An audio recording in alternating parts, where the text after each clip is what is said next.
நடிகர் விஜய் அவர்களுடைய கடைசி படம் ரிலீஸ் ஆகுது. அதுக்கப்புறம் அரசியல் முழுக்க முழுக்க சொல்லியிருக்காரு. நீங்க ஒரு சக நடிகையா எப்படி பாக்குறீங்க? விஜய் வந்து என் சக நடிகர்னா நான் சொல்ல மாட்டேன். என்னோட தம்பி முறை அவரு.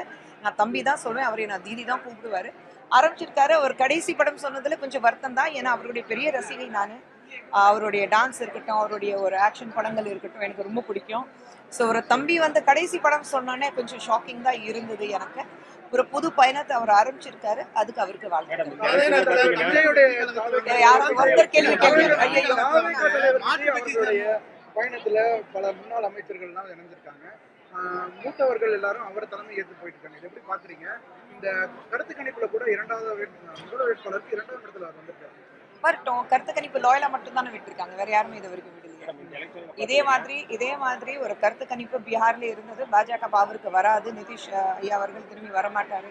ஆனா எல்லா கருத்து கணிப்பு வந்து நாங்க வேற மாதிரி காமிச்சிருக்கோம். இதே மாதிரி திருவனந்தபுரத்துல சமீபத்துல முடிஞ்ச ஒரு கருத்து கணிப்புலயும் வந்து இதுதான் சொன்னாங்க. லோக்கல் பாடி எலெக்ஷன்ல பாஜக வாய்ப்பே இல்லை. 50 சீட்ஸ் நாங்க ஜெயிச்சிருக்கோம். வேற யாருமே ஜெயிக்கல அத்தனை சீட்ஸ். சிங்கிள் ஹேண்டட்லி நாங்க வந்து 50 சீட்ஸ் ஜெயிச்சிருக்கோம். இப்போ அந்த கருத்து கணிப்பு எடுக்கிறவங்களுக்கு நான் சொல்றேன், வரும் தேர்தலில் அதிமுக பாஜக கூட்டணி ஜெயிக்க போகுது. கருத்து கணிப்பு வேற மாதிரி இருக்க போகுது. அதே மாதிரி ஆசாம், பீகார்லயும் பாஜக டெஃபினட்டா கவர்மெண்ட் ஃபார்ம் பண்ண போகுது. கருத்து கணிப்புல அதுவும் எழுதி